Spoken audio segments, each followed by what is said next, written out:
en un lugar de la Mancha, cuyo nombre no quiero recordarme, vivió un hidalgo de los de lanza en astillero, adarga antigua, rocín flaco y galgo corredor. Frisaba la edad de 50 años, era de complexión recia, seco de carnes, enjuto de rostro, gran madrugador y amigo de la casa. Los ratos que estaba ocioso, que eran los más del año, se daba a leer libros de caballería.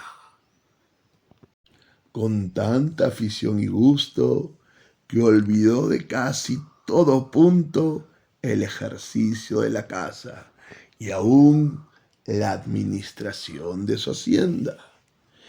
Y llegó a tanto su curiosidad y desatino que vendió muchas fanegas de tierra de sembradura para comprar libros de caballería. De todos ellos, ninguno le parecía tan bien como los que compuso el famoso Feliciano de Silva, muchos de cuyos párrafos repetía: la razón de la sinrazón, que a mi razón se hace, de tal manera mi razón enflaquece, que con razón me quejo de vuestra hermosura. Con estas razones perdía el pobre caballero el juicio y desvelábase por entenderlas y desentrañarles el sentido, que no se le sacara ni las entendería el mismo Aristóteles si resucitara. Tenía en su casa una ama que pasaba los 40 y una sobrina que no llegaba a los 20 y un mozo de campo y plaza que así enseñaba al rocín como tomaba la podadera. Pero era con el cura del lugar, hombre docto graduado en Sigüenza, con quien tuvo muchas veces competencia sobre cuál había sido mejor caballero, Palmerín de Inglaterra o Amadís de Gaula. Pero maese Nicolás Barbero, del mismo pueblo, decía que ninguno llegaba al caballero del Febo. Y si a alguno se le puede comparar es a don Galar, hermano de Amadís, porque no es caballero melendroso, ni tan llorón como este, que en lo de valentía tampoco le va en saga. Se enfrascó tanto en su lectura que se la pasaba las noches leyendo de claro en claro y los días de turbio en turbio, y así del poco dormir y del mucho leer se le secó el cerebro de manera que vino a perder el juicio. Llenósele la fantasía de todo aquello que leía en los libros, así de encantamientos como de pendencias. Batallas, desafíos, heridas, requiebres, amores, tormentas y disparates imposibles. Y asentósele de tal modo en la imaginación que era verdad todo aquello, que para él no había otra historia más cierta en el mundo. En efecto, rematado ya su juicio, vino a dar en el más extraño pensamiento que jamás dio loco alguno en el mundo. Y fue que le pareció convenible y necesario hacerse caballero andante e irse por todo el mundo con sus armas y caballo a buscar las aventuras. Imaginábase el pobre ya coronado por el valor de su brazo, por lo menos del imperio de Trapisonda. Y así, con estos tan agradables pensamientos, llevado del extraño gusto que en ellos sentía, le dio prisa a poner en efecto lo que deseaba. Y lo primero que hizo fue limpiar unas armas que habían sido de sus bisabuelos, que tomadas de orín y llenas de moho, largos siglos hacía que estaban olvidadas en un rincón. Fue luego a ver a su Rosín, y aunque tenía más cuartos que un real y más tachas que el caballo de Gonela, le pareció que ni el bucéfalo de Alejandro, ni Babieca del Cid con él se comparaba. 4 días se le pasaron en imaginarse qué nombre le pondría, porque no era razón que caballo de caballero tan famoso estuviese sin nombre conocido.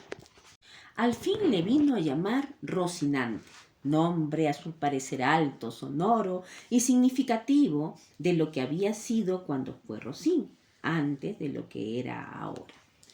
Puesto nombre y tan a su gusto, a su caballo quiso ponerlo, y asimismo y al cabo se vino a llamar Don Quijote, derivado de su apellido Quijada.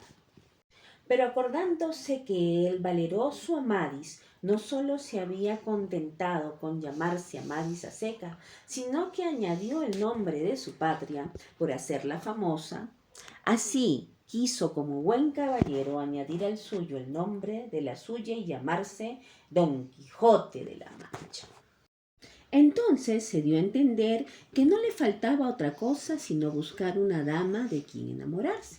Y fue a lo que se le cree que en un lugar cerca del suyo había una moza labradora de muy buen parecer, llamábase Aldonza Lorenzo, y le pareció bien darle el título de señora de sus pensamientos, y buscándole nombre que no deshigiese mucho del suyo y que tirase al de princesa y gran señora, vino a llamarla Dulcinea del Toboso. Según eran los agravios que pensaba deshacer, tuertos que enderezar, sin razones que enmendar, abusos que mejorar y delidas que satisfacer, y así, sin dar parte a persona alguna y sin que nadie le viese, una mañana del caluroso julio, se armó de todas sus armas, subió sobre Rocinante y por la puerta falsa de un corral salió al campo. Mas apenas se vio en el campo cuando le asaltó un pensamiento terrible, y fue que le vino a la memoria que no era armado caballero y que conforme a la ley de la caballería no podía ni debía tomar armas con ninguno. Pero pudiendo más su locura que otra razón alguna, propuso de hacerse armar del primero que topase, a imitación de otros muchos que así lo hicieron, según había leído en los libros. Y con esto se aquietó y prosiguió su camino sin llevar otro que aquel que su caballo quería, creyendo que en aquello consistía la fuerza de las aventuras.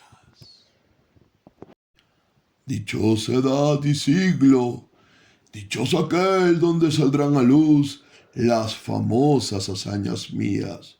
Oh tú, quien quiera que seas, quien ha de tocar ser el cronista de esta peregrina historia, ruégote que no te olvides de mi buen Rocinante, compañero eterno mío en todos mis caminos y carreras.